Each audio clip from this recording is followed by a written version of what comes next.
Okay, I'll go ahead and apologize. We're running late. We were talking football.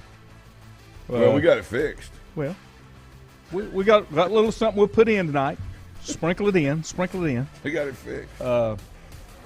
I'm starting to kind of get comfortable again with where things are and getting back into football mode. So I had to think about that just a little bit. What about Gabe? What are we? Are we 3-2? Yeah, 3-2. What about Gabe at that end? He's got to have his hands down, but put him at tackle. You think so? Put him at the tackle in that 6 front. That's what I think too. I got him drawn on the paper over here, so you're just gonna have to bear with us. No, I don't disagree. I'm just idea exploration here. I think that's probably the best route for us. Yeah. Right. I think so. All right. Well, if Coach McCree was coaching with us, he'd like it. Okay. I just I see some little things, and I start thinking a little bit. And, even though he was a great offensive player, he likes defensive football too. Well, the other side of it is, and I've always said, I always felt like I was a pretty decent coach because I played my hands in the dirt. Oh, yeah, and offensive linemen really know all the workings and can see it a little bit differently. There's no doubt. Glad to have you along with us this morning. We run a little late. We was drawing plays. Sorry. But we're here now. Glad to have you with us. Boy, it's nice. 56 degrees outside. Jeez, it's nice outside. Yeah, if it didn't get any warm today, it'd be fine. You know, we're talking 40s next week. Did you know that? That's fantastic. We're talking 40s about 3 days next week. And I think Sunday morning is going to be in the 40s. They're talking in the mountains, and I know you'll like this. They're talking in the mountains, 20s. Oh, their first frost up in the mountains, which will be absolutely wonderful as well. It'll be fantastic. But glad to have you guys with us. Can you believe we're halfway through high school football season? No. On the second half, really, of high school football season. Let me get everybody pulled over. Richie, good morning. Andrew, good morning. Andrew, you'd have been so proud of me yesterday because I was blowing Dabo up to a Gamecock up at South Fork. He works for a company. I think he works for Milliken, if I'm not mistaken, down in South Carolina, and he's a chicken, and we talk all the time. And even he felt bad the way I was talking about Dabo. That's pretty bad. That's pretty bad. He just said, I don't take anything away from Dabo, but he's just very hard-headed and not wanting to adapt to change. And like I do, like what we're doing right now. We're sitting here drawing in the dirt of things that we've seen this far into the season. Okay, we got to change. We got to make these little tweaks. Modify, evaluate, adjust. That's right. If you don't change, you die. It's that simple. David Keever sent me something. The great David Keever. Just a minute ago, and you're going to love this. Keeve. He said, this is unreal. What? This is on Yahoo Sports. What's he talking about, unreal? If I pull it up on my screen, I can see it better. Talking NIL, okay? Yahoo Sports. There was some folks showed up at the stadium yesterday at Utah, okay? They're 4-0, climbed all the way into the top 10 of the AP poll, but unfortunately the Utes lost their first game. But Dodge rolled in yesterday and handed out 85 Rams. Every player that's on scholarship got a Ram truck as part of an NIL deal. Just on scholarship. That's what it said. Well, when it said 85, that's what I'm assuming. During the recent Utah football practice, all 85 scholarship players for the Utes were surprised with a new Ram 1500 truck, collectively gifted the team, and is truly one of the most unique NIL deals in college sports. $61,000 in insurance have been covered for each player on each one of those, and they are leased, and each player will have that truck until their eligibility is gone or they transfer. I've got you speechless. I'm going to get better. Because Juju and I had a little conversation, and I know you'd like to weigh in on this. We were talking yesterday. Listen, my wife, that comes a lot coming from you. You don't change. I do change. That's what you complain about all the time is how much I've changed. Come on. Wait a minute. Make up your mind. Decide. I change or I don't change. And good morning to you anyway. So we were having this discussion, and there was something. Yeah, company vehicle. That's right, Andrew. We were having this discussion yesterday, and there was a recommendation made in the NCAA to make some adjustments to the portal to cut down the window and have certain – I don't call it the portal. I call it free agency because that's really what it is. Yeah. But they're going to have to start to get some control over that. And Lincoln, that was where I was going right now. He said the end of scholarships for academics. Well, here's my deal. Yep. If you get NIL money, the first thing you have to do is pay for your school.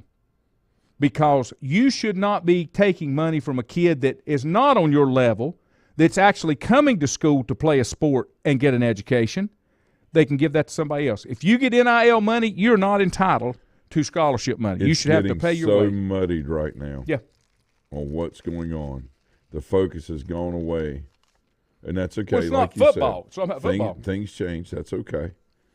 But what's happened is the focus has gone away from addressing the matters most important to the individual, right, and what it is originally intended to do, to now what it's morphed into. Now, that doesn't make it wrong or bad, but it doesn't necessarily make it right either. So, there's some – this is what I don't like, okay, and this is getting close to the equivalent of it. You're 6 years old. Mm-hmm. You play soccer. Mm-hmm. Your team goes 0-8. Mm-hmm. Okay, we have a party. You get a trophy. Everybody gets a trophy. Mm-hmm. Okay? All right? So by those players' performance, for example, with Utah, all right? And they're not doing anything wrong. They're doing everything within the rules. Correct. So I'm not criticizing them. I'm just giving an example. Mm-hmm. Okay? So they have 85 players on scholarship, right? Those players are there. All right, they have earned that. That is what they get in a trade-off for the services being provided, okay? Now, on top of that, they get that extra thing. Okay, now, you made a comment right there that I want to expand just a little bit on, and that is this is what it has become, and we've never termed it this way. But when you said for services rendered, what's got to happen is we have got to define those services, what you can get, what you're responsible for. Because right now, it's just an open sheet. It's everything. And that's what I was saying. You're going to have to get to the point to where when you talk about NIL, if you get NIL money, the first thing you do, I'll give you a because it aggravates me from where I'm at in my age. I can draw Social Security, but I can't work if I draw Social Security. Well, I can't make but X amount of money or they take my Social Security back, which is wrong. It's my Social Security. But this is, and in that regard, without diving too deep, you're still paying into the system. So each year you're giving yourself a pay raise on Social Security. Mm-hmm. But you see what I'm saying? Mm-hmm. Like it doesn't stay the same because you're still contributing to – the money that you make, which increases the Do I get to a point in my age that I do not pay Social Security? Tax? Mm-hmm. 67. Well, I mean, you still pay tax on it, but you're not penalized. But no. Not you. But I still have to pay Social Security tax at 67 if I'm taking Social Security. Or do I just pay federal and state? If I'm working. Hold on. Yeah, so you don't get penalized. You still pay into the system. And that's what I'm saying. So but you're not penalized right after making a certain amount of money. What I'm getting at, though, is I'm paying into the system forever. If I earn $1, I'm paying into the system, whether I'm drawing Social Security or not. Correct. And that's why I don't like the thing of being penalized. But anyway, that's a whole different discussion. But when I talk about athletes, they've got to structure this thing. And then here's the other thing I think is going to happen that's going to evolve from this, and I think you're going to see it. Division IIs can't afford this. No. FCS can't afford this. So here's what's going to happen. And I'm okay with it. And Juju and I talked about this yesterday. players that are not on that minor league system level, and that's because that's what I'm going to call it. Yeah. They're going to go to these other places and play because they love the game and they can get an education out of it. That's where I'd want to coach. And that's what they're going to do. Now, that doesn't mean that they can't grow, get better, get faster, and then they jump into the portal to go to the next level. And it should be. That's about opportunity. You say it all the time. Of course it is. I have no problem with that. But you're going to see this thing evolved into two very separate worlds. And that's where I think it's going to go. I think I do. Great. I agree. I think that you will actually have more people. You know, I think football is going to be fine regardless. You know, it's still expanding. You know, baseball's not. You know, it's becoming more global, but it's condensing here in the U.S., right? Mm-hmm. You know, football's expanding at a rapid rate, you know, and it's going to eventually do what baseball did and pick up around the world. It will. Mm-hmm. You know, it's like the Live Tour, right? You know, golf has always been centralized. Even though the European Tour was always big. And when I mean centralized, I mean, you know, mainly to the U.S. and European part. And, of course, you have South African players, you know, whatever, you know, that have really stepped into the realm, Australia, those kind of things. And it's become more global, right? And now with the Live Tour, it has really gone global, right, because of the money. Well, I mean, there's no that's not a the problem is not the money, right? Like that's not a problem. People say, "Oh, it's the money." Well, listen, money doesn't change who you are; it reveals who you are. That's correct. Okay, you've always been that person. You've always been that person, right? It just it reveals who you are, and what happens is, you know, and the same thing for an entity, right? Who is in charge of young people? Adults are, okay? Now, it's interesting to me that, you know, we want to make sure, and again, I'm not for inappropriate, you know, behavior, you know, but it's amazing to me that we have certain restrictions on people that are 18 all the way up till age 21, right? But that's more for insurance purposes, okay, when you get down to it. All right, it's more of insurance company control, in my opinion, than anything. But yet they can strap on Army gear and go fight, okay? They can do all these things, but yet we want to coddle and protect them until they're 26 in our society with family insurance and all, supposedly with all these things, if they're still a student. Basically, what we're trying to do is raise the age of a kid from 17, you know, adult at 18 supposedly, okay, all the way to 26. And if you ask most young people that are under age 35, 25 to 35, and you say, when do you really stop becoming a kid? They will tell you age 30 because that's the average age when a kid goes off their parents' cell phone bill, right?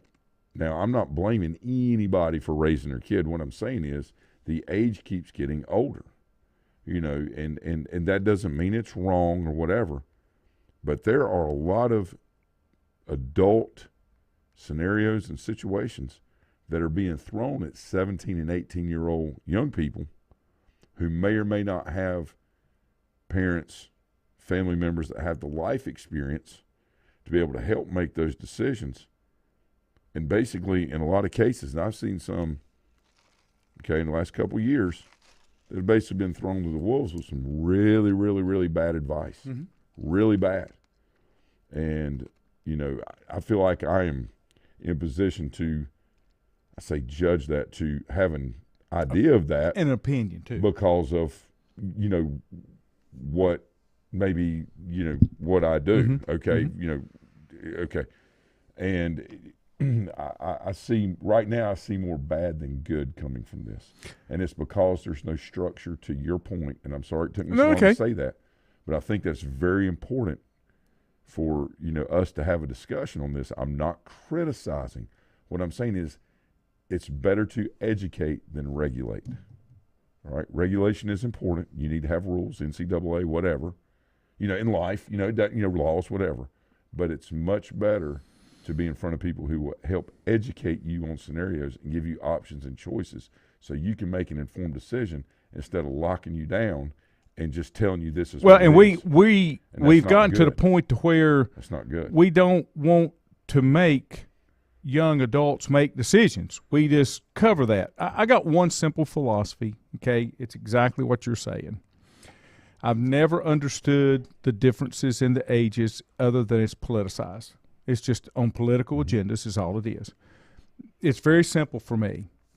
If I'm viewed, if an individual is viewed to be of enough maturity that you can vote legally yeah. how this country is to be run, then you should be able to do anything you want to. Well, it's that simple. It's that simple. And again, of course, you can never get away from politics, right? I mean, you really can't, because there's not enough accountability in it. You can say, and it doesn't matter if you have a narrative or a lie; it becomes the truth, overnight, right? And it doesn't matter what side, people can get upset about one side or the other, but it's really just a dysfunctional system, and that's the idea of to keep people engaged. Right, while they're not looking at the man or the person behind the curtain. Don't look behind the curtain. Right. So, and that's okay. Again, I'm not my mom is huge into it. When she retired, she goes to all the conventions. My daddy was too. She was an alternate delegate, in Romney's, thing in 2012 down in Florida, and she enjoys it. I mean, she's met and spent time and helped people with campaigns, and she's very active in it. But I can tell you that my mother, regardless of what side of the aisle she's on, her beliefs and values have not changed. She's just very active in it. She doesn't participate in the bitterness of it. She anticipates in the governance of it. She's a great example of, representing what you believe, sticking to it, and not like trying to influence others in a negative way or chastise them because they believe something different. She has people that she's very good friends with that believe the exact opposite of things and that's one of the things she taught us. You never see me get upset, at somebody that has a different viewpoint on anything than I do, because that is their right. It's only when they infringe upon mine that they're going to have a problem. Right, okay? That's right. Right. Your rights begin where my rights end, right, or vice versa. And I feel like most people that maybe watch or listen to us and are friends with us or know us a little bit, see that that's okay. Yeah.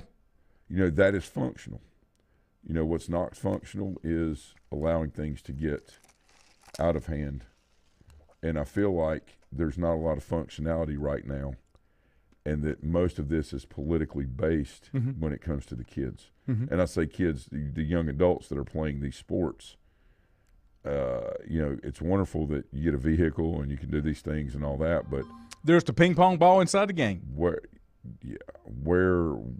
really going on here? Yeah. Lincoln, you're right. Pay for food, transportation, healthcare equipment, school supplies, books, all expensive. You're getting NIL money. That is correct, in my opinion. Chris Armstrong, good morning to you. Glad to have you with us here this morning. Richie, why can't they be insurance provided and other things means to help instead of just giving money and cars, because that's not fun? Stop it, Richie. Kids want stuff that's fun. Screw that stuff that's necessities that you got to have. What are you thinking? Hey, what about the kid that says, I'm a Ford guy, I'm not driving that? There ain't a kid out there that ain't going to take a new truck. Well, what I'm saying is, when I was growing up, might make Daddy mad, but yeah. It was like when Madison Bumgarner won that World Series MVP and that guy was out there talking about that Chevy, this is what it does. Well, I had a friend that worked at Clonger Ford and Hickory, and about 2 weeks later, we got back home. He went and got like 4 F-450s for the farm. Yeah. Showed up over there and said, I think he gave his dad or uncle or cousin or somebody the other truck. Yeah. Thank you, Lincoln. He said, if you work, you pay into it. That is correct. Yeah. Travis, he said, once NIL takes over high school sports, the schools will have a hard time finding coaches. As a coach, you're supposed to be developing these kids for the future. It's not just about the sport. Yeah, that's right. These kids are being lied to at a young age. Every kid thinks they're going pro because coaches are telling them how great they are. Now who said that? That's one of my former players. I can't read it. Who? What's his name? It's Travis Sutton. Oh, yeah. Okay. So Travis has a great point. All right. High school scholastic athletics are to provide opportunity when those players are really good. They have an opportunity to be recruited, looked at, all of these things. what's happening is the focus with a lot of coaches is only becoming on those kids. They'll take a kid to Virginia Tech, Florida, Kentucky, Ohio State, Kansas, but you have a group of about 6 kids that could play somewhere within a 100-mile radius at a Division II or III school. Yep. And it's like, well, let me introduce you to this person. So, my thing is, who's serving who? Yeah, and Link's right. Link says, cutting scholarships at majors will improve the lower divisions. That's what's going to happen. Yeah, and I've said this for a long time. Back when Appalachian was still FCS, that was as good a looking program and experience to go up there to a ball game. Lenore-Ryan is still a great place to go up to a ball game at Division II level. That's incredible. Because it's still important about the sport, about it's all about football. It's all about football. And if you don't all think the parts of football. And if you don't think that we were talking about it in here Saturday, do Appalachian fans wish they had went or they were back in FCF and had the SCS and had these playoff games at home and that kind of stuff? Of course they do. They have adapted because of the number that went to Wyoming to see them play at Wyoming because they still travel. They're still rabid. And you've lost some of that.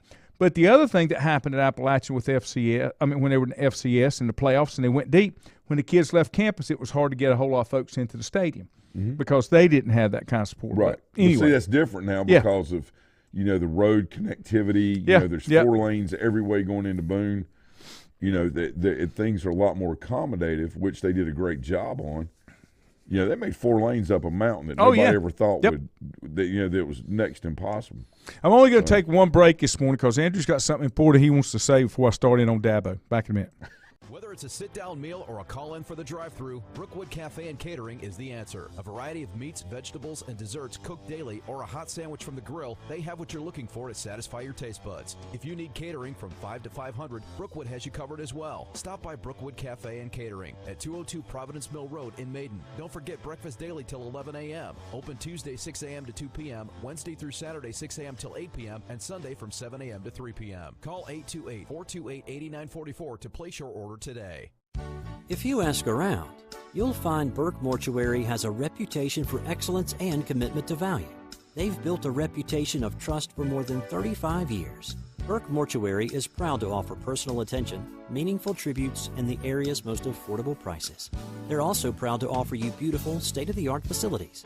It's the perfect place to honor your loved one. So when choosing a funeral home, the choice is easy. Choose Burke Mortuary with locations in Maiden and Newton. Covenant Church began as a vision of just over 100 people in 1984. Since then, Covenant Church has grown and currently located at 2168 Gastonia Highway in Lincoln. The Sunday schedule includes early morning worship at 8:30, Sunday school at 9:45, and morning worship at 10:45. Their ministries extend beyond Sunday. Visit their website at www.covenantchurch.church to see all they have to offer, and better yet, stop by and see for yourself. Covenant Church may be just what you're looking for a new church home. First Federal Savings Bank has been serving Lincoln County since 1940. And as it has been from the beginning, customer service is a priority to First Federal Savings Bank. They want to get to know you by name. First Federal Savings Bank has the convenience, the products, and the services that the larger banks have, but with hometown people that you see throughout your community. Stop in and visit one of their 4 convenient locations and see what First Federal Savings Bank has to offer you. Member FDIC, an equal housing lender. Untangling your headphones, finding the right remote, saying goodbye to your favorite shirt that hasn't fit in 10 years. Why are simple things sometimes so complicated? Thankfully, with Auto Owners, insurance doesn't have to be one of them. Auto Owners works with independent agents who live in your community and answer when you call, so you can worry about more important things, like finding a new favorite shirt. That's simple human sense. Call Mooney Insurance in Maiden or East Lincoln Insurance in Denver or visit mooneyinsurance.com. Stiefel Nicholas now has an office in your community. Stiefel Nicholas is a full-service organization offering a wide range of investment vehicles and services. These include money market funds, CDs, stocks, bonds, mutual funds, annuities, retirement plans, and managed accounts, to name a few. Our financial advisors will sit down with you and help you tailor an investment plan, explaining strategies and investments which may help you achieve your personal goals. Call 4 Rembert today at 828-624-7300. Stiefel Nicholas, member SIPC, and the New York Stock Exchange.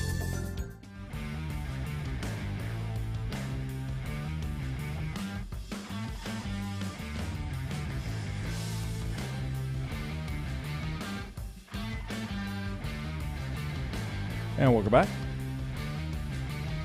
Thanks for joining in this morning. We got a late start because we was drawing up football plays. I apologize for that, but sometimes that has to be done. Sometimes those things have to be done.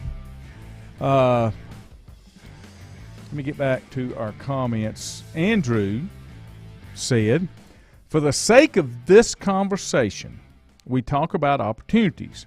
Why not just leave it wide open and give them the opportunity to max out all they can, be it monetarily or whatever? Mm-hmm. Now, I'm okay with that, but here's the problem.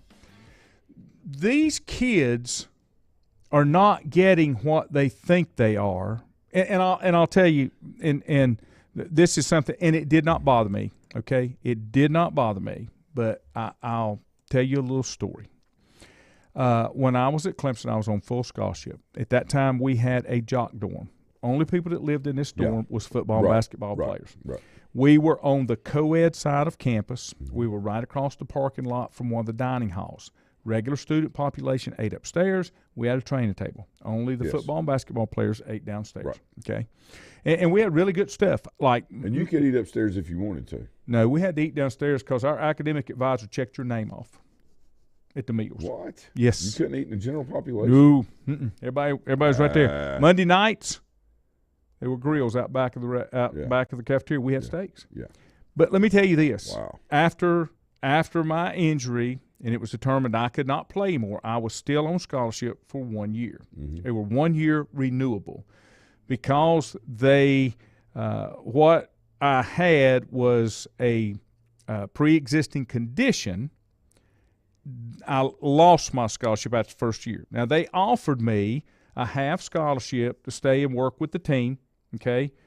It was cheaper for me to come in state and just pay my way than to pay half and go out of state. Absolutely. And I was there for an education, okay? I was playing football, but I was there for an education. So one of the first things that happened just before I moved, came home because I had got my back so aggravated I just couldn't do anything, I was moving from those nice accommodations, okay, to a place that we affectionately called Tin Can. Okay, Tin Can were dormitory rooms that were above the student union, and they were the metal walls. Okay, That's why they called it Tin Can. Oh yeah, and it, when the NCAA come and talked to me about the violations, they thought I was a disgruntled former athlete. Of course, and I wasn't. It's all about understanding where you are, where your part is in all the cogs. Yeah. And I don't think – I think when I grew up and I was 18 years old, I was way ahead maturity-wise of where today's 18-year-olds are because I was already working. I was making a car payment. There were a lot of things that I was already doing that kids aren't doing today. So – I think my ability to reason through that and understand that was due to the maturity level that I was at. Yep. Kids today don't have that, and if they're not getting their way and what they were getting yesterday, they're pissed because they don't understand. They're part of a system, and if you can't measure up, you lose those benefits that you're getting. And then it turns into lawsuits, and then it turns into all that kind of stuff. So I understand what you're saying, Andrew, but I think there's got to be some guardrails. There's got to be some guidelines, and then we can do that. Well, what did Lou Holtz talk about? Responsibilities and duties, versus entitlements and, doing things that please. Yep. Instead of, sometimes doing the right thing for the right reason is not pleasing, but it's still right. Same thing I was saying before when, let's give them this and give them that. You can't give them that because it's not fun. Well, you have to earn It's got to be what things. They want. Yeah. And each transaction has to be mutually beneficial or it will crumble. You hear people all the time, well, I'm not paying that for that, and that's okay. Mm-hmm. That's too expensive. Well, is it an expense or is it an investment? Mm-hmm. You know, how do you measure that? You know, and you know, my thing is this seen as an investment into the Utah football program for the players? If it is, that's fine. Is an expense. Do you like the fact? Do you like the fact that, and this is where part of it, I guess, is being a problem. Do you like the fact that they didn't just select a few, that they did it for the program? I don't like the fact that, well,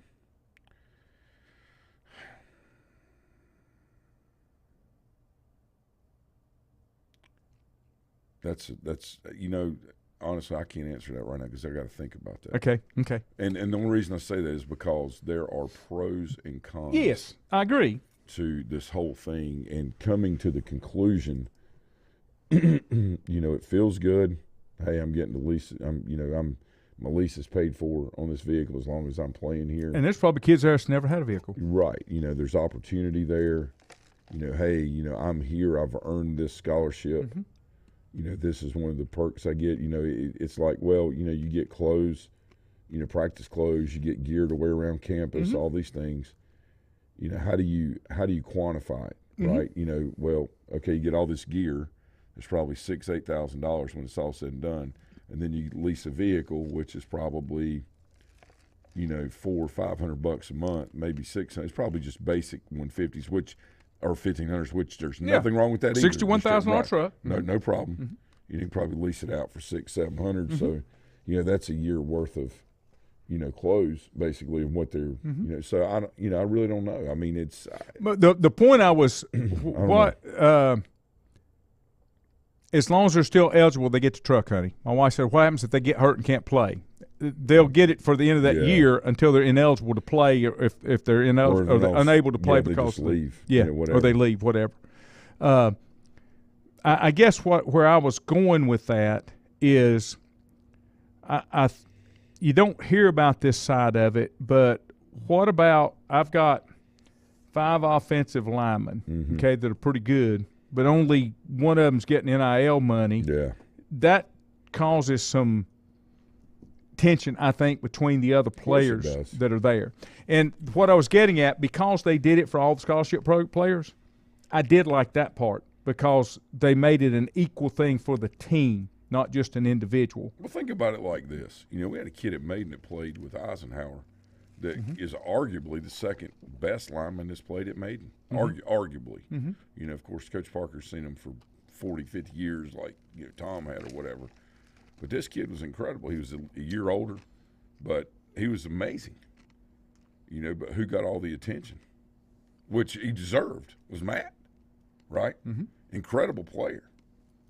Incredible. You know, and this kid is incredibly strong, fast, could hit a baseball 500 feet. You know, Matt was a good baseball player too. But, you know, how does that, you know, did that ever, you know, it never seemed to bother this kid because he was always focused on what he wanted to do. He's going to go to school, be an engineer. And, yeah, but, you know, that it's not always that way when you're trying to, you know, take that next step and get to the next level. Mm-hmm. And you got 2 choices. You can let that eat at you, or you can let it fuel you, right? You know, there's some things that, you know, I heard a speech one time from a coach that coached a long time saying, you know, you take this great athlete right here, and I'm talking about a different player, right, the different team, all that stuff. You take this great player right here, and you surround him with other pretty good, hard-working kids that love football, all right, and you surround him with a great athlete, and we can go as far as we want to go. I mean, he pretty much just told everybody else on the team that, you know, thanks for coming out. You're a hard worker, and you're just a regular high school kid that I'm getting more out of than anybody else can. That's right. But I got this great athlete right here, and we're going to rally around him, and we're going to win football games because we work hard, and we're going to. And it was a good. I know the intent of it, right? But you know how do other people respond to that? It's okay to know that, but that wasn't something you should have shared. Yeah, but you know what? It was like the elephant in the room, and then all of a sudden, you know, everything's clear, and so you go out there, and you know, we still laugh about it some to this day. But You know, it's just, and again, there was no intent to make anybody feel uncomfortable or hurt their feelings or anything. My point of that is even things that I've said to players in the past, or even on there's always a byproduct of that that filters out, right? The other night when I'm just ripping through them at halftime, we're playing at Bunker Hill. You know, I don't care if they're 11 and 12 years old. The standard is here, okay? It's not down here. You know, you have to listen. You must do your job. You know, we're not just out here running around, okay? I'm not doing this. I'm not going to watch you do it. I'm not going to let you do this for all the hard work you do. That's because that's not fair to you. Not going to do it.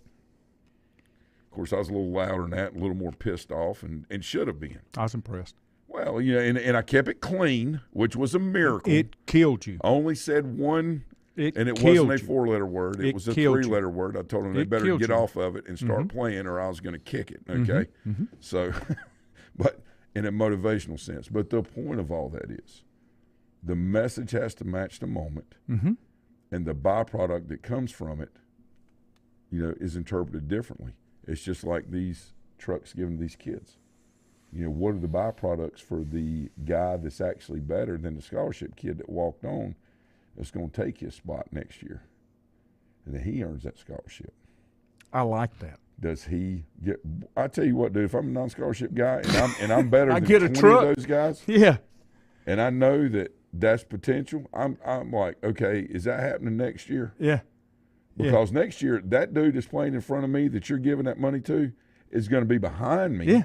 And probably the next guy in front of him is going to be behind me too. And I'm going to be next in line or first in line. You know, and I better have a truck. That's why I like that carrot out there. It's not just a scholarship, get a truck too. Yeah. I like that. I like that. You know, it's like, you know, the thing and the reason is because kids are so hard to motivate today. Well, and I'm not saying it's right or wrong how you're motivating them. I'm just saying. Well, it's different motivation tactics, and right? It's legal. They're stimulated all throughout everything, right? Like, you know, it's amazing to me they want to medicate kids in school because, especially boys, young boys, because they can't be still and sit in their seat. Well, they have no problem sitting down and playing Xbox for 4 hours and not moving. It's because they're being stimulated with their eyes. That's correct. And they're moving. Boys don't want to sit down and put their hands here and smile and listen. They want to get up, run around, go punch somebody, you know, play around. I mean, not, you know, in the face, but, you know, play around and navigate. That's not abnormal behavior. So, that is progressive behavior through the stages of life. So much of education they fail to recognize because of the environment that kids live in today, and this doesn't have anything to do with sports, but because of the environment that kids live in today, you're competing for that attention span the way they're being stimulated outside of school. So if you can't compete, you don't get that attention span. So we had a kid one time when I was teaching special ed. You did this too, right? So he was out of medicine. All right, this is high school. He'd been out for about 3 days, okay? So his behavior was a little more elevated as far as all this goes. One teacher. He's got to get back on that medicine. I can't do this. So, let me have him. He's going to hang out with me for 2 days. They sent him to me. We're going to do all the subject stuff that we're supposed to do. Just let me have him. So it's going to be about another 4 days before they could get it. Okay, so about 7 days total. Over the next 2 days, that young man learned how to modify his behavior, his impulses, to fit the setting that we were in so he could function, all right? Still be allowed to navigate, do the things he needed to do, all right, to adapt to him because I'm serving him. He's not there to serve me, right? I think that, you know, you still have to have a level of expectation and standard and responsibility and discipline for kids, an expectation, right? But in the end, I'm there to serve them. That's what I was being compensated for through taxpayer-funded money, just like when I was coaching. I had a standard, a set of rules. It was very strict, but I never forgot who I was serving. They were not there to serve me. They weren't there to be, I was there for them. That's why I have relationships with, you know, a ton of kids that I coached in the past. Just because, me. Right, just like you. Oh, it's incredible. That's right. Just like, you know, because the service is about, you know, who you're trying to help and why. be the best they can be, right? God still, hey, go out the door, run down, touch the light pole, get back. He'd sprint across the campus, 200 yards fast he'd go, tag out light pole and get back in there. You know what? Come back in. I said, let's finish, problems 8 through 17, and then we're going to get up and go do something. Well, all of a sudden, by the end of the week, 6 days off of it, he's now functioning in a setting and has no issues. He learned how to function off the meds, and as soon as he got back on them, they put him on the next week, he went into zombie mode. I had him functioning. Everything was good. Modify, evaluate, adjust. And this is what happened. The point of this is for the kids. This is not being done. Right. The kids are now serving, instead of the kids being served. The outside stimulus, basically. And that's what's happening. And when people talk about, make good points that the coaches are telling the kids they can do this, the coaches do that. But what's worse is nobody's being honest at home with the player. You may be a great athlete, but you're not working hard enough to be the best you can be. When everybody else is in there lifting weights, you're sleeping on the training table because your foot hurts. All you're trying to do is make sure that the kids understand that you want what you feel like they're capable of doing. You only want what they can be their best at. Yeah, be your best you. And if you're not, then you're not shortchanging me. You're shortchanging you because you're not doing it. And then what's even worse than that is when you're shortchanging yourself, you're shortchanging the guys and the ladies that you play with, that you go to war with. All right, say, well, it's just a sport. Anytime you try to marginalize anything and say it's just this or just that, you can't legislate or dictate importance of event or a certain activity to other people because it's addressing the matters most important to the person.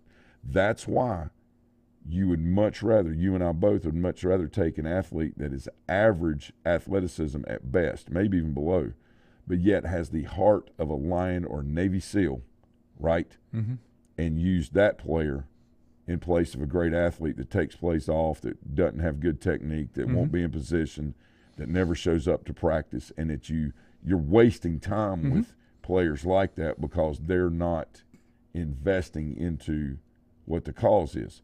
The problem I have with all this with NIL is at what point does investment that the player's making into the program, at what point does that stop? And it's all about, well, I'm here and that's good enough.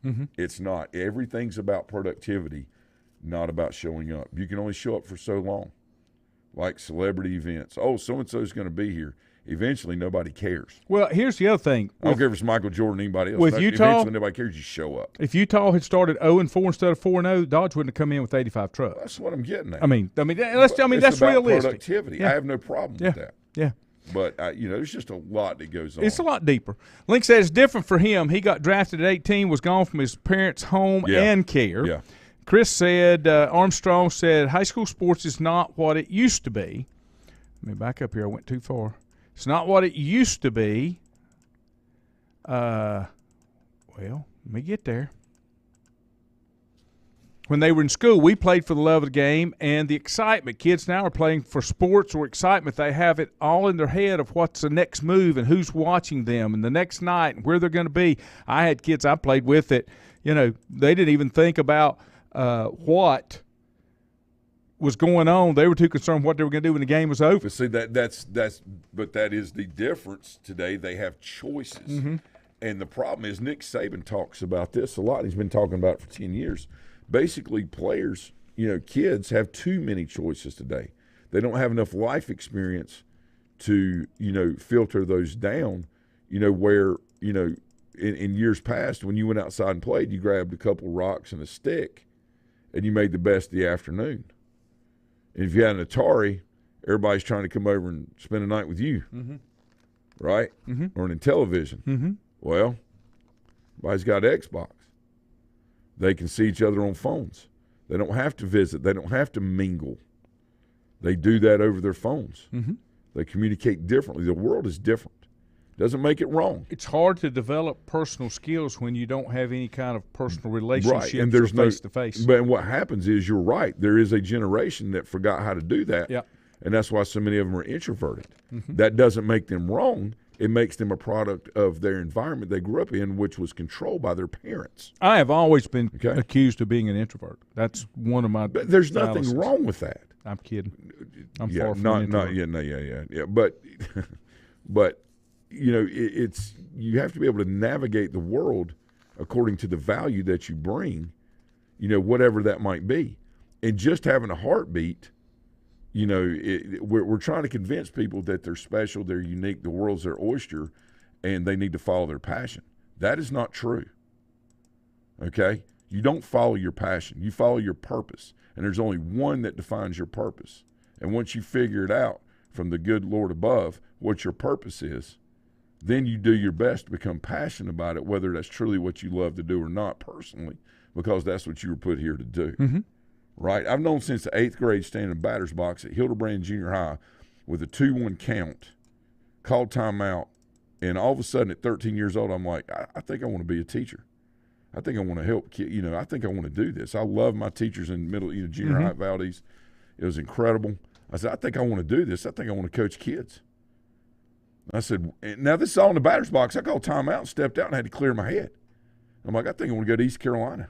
I didn't know anything about East Carolina other than, you know, because you didn't have internet back then. You didn't know nothing about it. Just hear about it. I think I'm going to go there and play baseball. That's what I'm going to do. I learned about colleges through a letter. That's that what I'm came saying. in the mail. Yeah. And then you looked on the catalog. Yeah. You know, the school catalog. It was like 12 years old. Yeah, and have all this stuff. But the point is it doesn't matter if you're 13 or 47 or 50. You know, when you know what your purpose is, you can become passionate about it. Now, Lanny, let's just throw it out there. If I really want to do what I wanted to do from the time I was 18 years old, theoretically I'd be coaching in the SEC and probably in 2 World Series is in baseball. Right. Okay, because that was what But what's happened is over the years, the way that I've been led, okay, I still help people now. They're just a little older, right? So I switched careers, but I was kind of led to that based on things that were going on, and I still get to coach kids. So I'm still getting to help people in multiple levels, right? So, I think it's more about finding your purpose through guidance instead of following your passion because, regardless of what people say, and you hear this stuff all the time, there is only one truth, okay? And it's not for us to be making up, okay? And there's a fine line. There's only one. When you're going through this, there's a fine line of how you get there. Yes. And I've told my kids when they were looking at job direction and all those type things, here's the deal. This is what I said. I said, you've got to make a living, okay? So you got to find something that you can, for lack of a better term, you can tolerate. And some people love what they do. I love what I do now. I absolutely love every bit. Sure. Now, it took me till 63 to get there. But you've always been serving others but too, I man. love it, yeah. And you have a life of service. And you got to find that connection. Now, you can't say, well, this is what I really love to do, but I can't make a living, okay? You're realistic. Then you do something to make a living, and then you fill out the rest of it on your time. It was crazy. 2000, from 1990 whatever to the late 2000s, when I was teaching, they were like, okay, look, every kid needs to go to college. And I'm sitting in that teacher's meeting, I'm like, no. I teach kids that can never get a college degree unless you just give it to them, okay? These are workforce. Some of these kids, just like some of the ones I grew up with, all right, they're workforce kids. You teach them a job, and they go do it, and they're going to be really good at it, and they're going to do it for 25 or 30 years. No problem, right? Right? That is what, their purpose is to help with that, produce that, get them in something production, right? No problem. Want every kid to go to college. All you got to do is get a degree, and the world will be your oyster.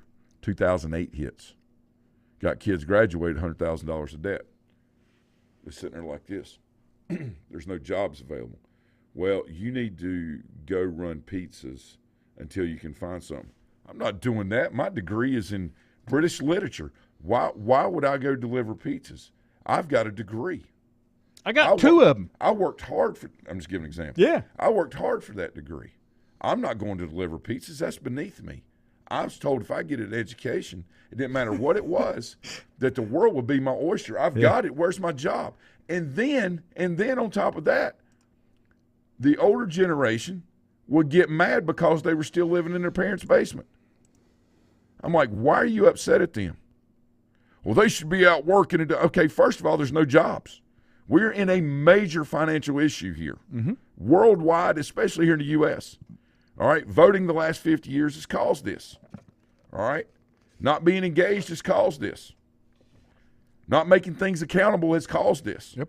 So now you're mad at them because of what you told them that's actually not true, because you followed the narrative that nothing's more important than your education. That's not true. Your relationship with the big guy above is the most important thing. Okay? All right? That's number one. Number two, you got to have some purpose to go along with this passion you got. Right now, it's just passion. I'm getting this degree because that's what I'm going to do. And okay, there's no jobs in that. You still owe $100,000. Yeah, but they told me I didn't have to pay that anymore because I got – no. You made an obligation as a trade-off. So now you have a generation that's now starting this month having to pay things back that they didn't think they're going to have to pay back. And so you doggone right you're going to get upset when people are given things that in educational settings that now they got to pay back for that is being given. It's really muddy. But the thing is, one doesn't have anything to do with the other. And that's where people can't. The perception, though, is the reality. I don't disagree with that. The perception is the reality. Yeah. You're like, I went to school for 4 years, racked up $100,000. All right. Well, I shouldn't have bought those 6 TVs and 5 Xboxes either with that money, but, and bought that new car and leased that and then went on all these trips to the Bahamas and the Caribbean. But I'm still upset because these people are, these players are getting a free education. By the way, it's not free. It's taxpayer funded in most cases, unless it's a private school, all right, along with some donations that come from taxpayers. Does that make sense? Okay, but anyway, so they get that. Now they're getting trucks, and I got to pay this back. Let me tell you something. Chaos. Got to have a defined set of rules, all right? You can't make special exceptions because of this, because of that. And if you borrow something, you got to pay it back. And it doesn't matter what this guy did because that's not you. You don't have any control over that. See, that's not. I know. That is not the narrative. I know. In today's world, you are 100% right. What you're saying. Focus on you and do your job. Do your job, but that's not what's happening. One Worry about what everybody else is doing. I want to get mine. One final thought, and this is my favorite thing that I tell my children all the time. Okay, and I think it's something everybody can live with. And it's very simple. Do not get upset about things you don't control because you're wasting energy and wasting time. If you don't control it, you can get mad, but just get over it quickly and move on because there's no use for you to dwell on that because no matter what you do to dwell on it, it's never going to change. So just get over it. But see, it's like this too. It's like with voting with the High School Athletic Association or voting or just voting in general, right? There's supposed to be accountability, right, in the voting process to make sure that the way people intend for things to come out, regardless of what they believe or whatever, that the true vote count comes through. That's all you're looking for. All right, so what happened with the High School Athletic Association? They would skew the vote based on if you didn't vote, the votes would go the way they wanted to go. So voting is deemed to be, to have cause, to be truth. And an equal voice from all voters. Right. That's the other part. Right. And again, I'm not saying things are this or that. What I'm saying is this is where we are. And the level of accountability in all stages of life is being dismissed because it's okay just to do whatever. Well, that may or may not be true, okay? It's not okay to do whatever, all right? You may have that right, but it doesn't make it right. And I think we got to get back to two things, truth and what's right. Yeah. And what's not right. I didn't say wrong, I said what's not right. I told Ford before we went on the air that regardless of what you do or who's around, all those type things, whatever you do, I believe you're going to answer for it and be held accountable for it, either on this side of the dirt or the other side of the dirt. Well, the other side is the side that, is the most dismissed, but in actuality is the most real. Because this stuff is temporary. That's why when I think about if I've been wronged in some way, I'm not worried about it because it'll be made right one day. I mean, I've had business dealings in the past with people, and done these things and invested here, invested there. Some have worked out, some have not. Contracts were made. But you knew what you were doing. I knew what I was doing when you went into it. Verbal commitments were made, things like that. Maybe people paid back, maybe they didn't. Hey, I forgive them. But okay. But you accepted responsibility of the decisions that you made. Absolutely. And that's what I'm saying. That's where we struggle. The forgiveness comes in and saying, you know what? I forgive you. That's where so many people struggle. That's it. And I had to learn that. It's hard to learn. There's some hard lessons out there. Yeah. And that's okay. Yeah. Have a great day, everybody. Happy Thursday.